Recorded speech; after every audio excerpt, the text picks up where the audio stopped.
Hi, I'm Claire Varley and welcome to another edition of the Essendon District Football League Season Preview. We're counting down to the 2015 season thanks to the Pascoe Vale Hotel, 12 Railway Parade Pascoe Vale. Today we're in Essendon 4 Division 1 and looking at the big movers of the off-season, Craigieburn. After battling to avoid relegation last year, the Eagles have grabbed headlines by signing the Koch brothers, Jason and Cameron.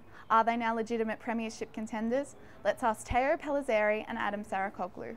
Well, they're not a team we've been too positive or enthusiastic about in recent seasons, but boy oh boy, Craigieburn have really taken everyone's attention right back at them. The Cloaks speak for themselves, Cameron and Jason. Jeremy Page is the underrated signing. He comes from Whittlesea, Premiership ruckman with that club, playing for the current Craigieburn coach Peter Bugden when he was there in the Northern League, and he could take the competition by storm.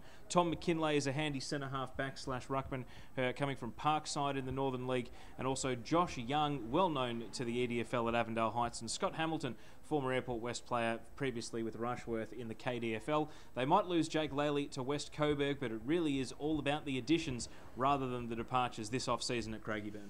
Yeah, we're going to look inside their forward line this year and we'll see Cloaks squared. They're finally back together. They haven't been teammates for a long time, Teo, not since they were, I don't know if they ever played at Collingwood together, but it's been a while. So they crossed over, I think, very briefly, yeah, but it has been a long time. Yeah, so it'll be certainly very exciting for Craigieburn, and because of their geographical location, they sort of rated the Northern Footy League a little bit. It's not too far of a drive from Whittlesea to Craigieburn, and they've certainly had a dip there and been able to pick up some decent recruits and feel like they had to make a statement. They've done that. Now they've got to try and put it out on the field because, unfortunately, they have been a bit irrelevant the last couple of years, Craigieburn, but this time they're going to try and strike, get back in the top 4. So 2 burning questions for Craigieburn. The first is squad depth. They won the Under-18s Premiership in Division 1 last year, which means they've got some good kids coming through, but the Calder Cannons are having their say in the matter, and they may not actually see too many of those real top-line players who might be ready for senior footy.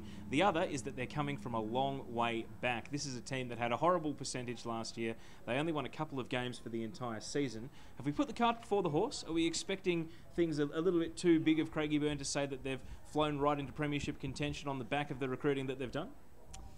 Don't know if they can win the flag this year, Teo. Division 1's just too hard in that respect. So many competitive teams, and they're coming from a fair way back.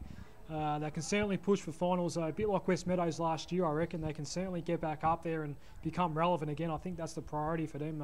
We need to start talking about Craigieburn again because no one has been for the last couple of years, and I certainly think that will be the case. They'll be wanting to push finals and push these top teams, but they might still be a year or two away from actually becoming a genuine contender. So give me your range. I think Craigieburn, based on what we've seen so far, can win the premiership. And if that's where I think they can finish, it's first, second or third for me. So prelim final or grand final day. Oh, I don't know, Tal. I would have said perhaps 4 down to 6 or 7, but you might have just swayed me and just pushed them up a spot. They might be able to get third, I reckon, and certainly be in contention for finals. I'm just not sure they can take as big a step as to go all the way, considering that they're coming from the bottom of the ladder. Well, that's about as much as we've disagreed on a team so far. We'll have our final predictions, don't forget, at the end of our club-by-club preview. Right now, though, I still think Craigieburn can win the flag.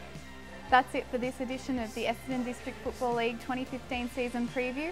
Keep watching the EDFL YouTube channel for more videos, and we'll see you back here at the Pascoe Vale Hotel soon.